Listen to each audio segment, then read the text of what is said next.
I had a black dog. His name was Depression. Whenever the black dog made an appearance, I felt empty and life just seemed to slow down. He could surprise me with a visit for no reason or occasion. The black dog made me look and feel older than my years. When the rest of the world seemed to be enjoying life, I could only see it through the black dog. Activities that usually brought me pleasure suddenly ceased to. He liked to ruin my appetite. He chewed up my memory and my ability to concentrate.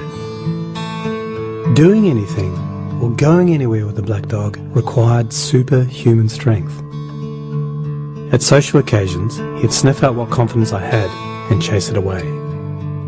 My biggest fear was being found out. I worried that people would judge me. Because of the shame and stigma of the black dog, I was constantly worried that I'd be found out. So I invested vast amounts of energy into covering him up. Keeping up an emotional lie is exhausting. Black dog could make me think and say negative things. He could make me irritable and difficult to be around. He would take my love and bury my intimacy. He loved nothing more than to wake me up with highly repetitive and negative thinking. He also liked to remind me how exhausted I was going to be the next day. Having a black dog in your life isn't so much about feeling a bit down, sad or blue. At its worst, it's about being devoid of feeling altogether. As I got older, the black dog got bigger and he started hanging around all the time. I'd chase him off with whatever I thought might send him running. But more often than not, he'd come out on top. Going down became easier than getting up again. So I became rather good at self-medication, which never really helped. Eventually, I felt totally isolated from everything and everyone. The black dog had finally succeeded in hijacking my life. When you lose all joy in life, you can begin to question what the point of it is. Thankfully, this was the time that I sought professional help. This was my first step towards recovery and a major turning point in my life. I learned that it doesn't matter who you are, the black dog affects millions and millions of people.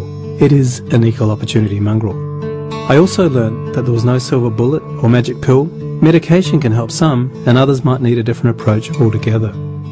I also learned that being emotionally genuine and authentic to those who are close to you can be an absolute game changer. Most importantly, I learnt not to be afraid of the black dog, and I taught him a few new tricks of my own. The more tired and stressed you are, the louder he barks, so it's important to learn how to quiet your mind. It's been clinically proven that regular exercise can be as effective for treating mild to moderate depression as antidepressants, so go for a walk or a run and leave the muck behind. Keep a mood journal. Getting your thoughts on paper can be cathartic and often insightful. Also keep track of the things that you have to be grateful for. The most important thing to remember is that no matter how bad it gets, if you take the right steps, talk to the right people, black dog days can and will pass. I wouldn't say that I'm grateful for the black dog, but he's been an incredible teacher.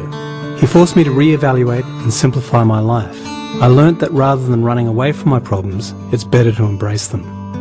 The black dog may always be part of my life, but he'll never be the beast that he was.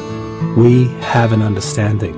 I've learned through knowledge, patience, discipline and humour, the worst black dog can be made to heal. If you're in difficulty, never be afraid to ask for help. There is absolutely no shame in doing so. The only shame is missing out on life.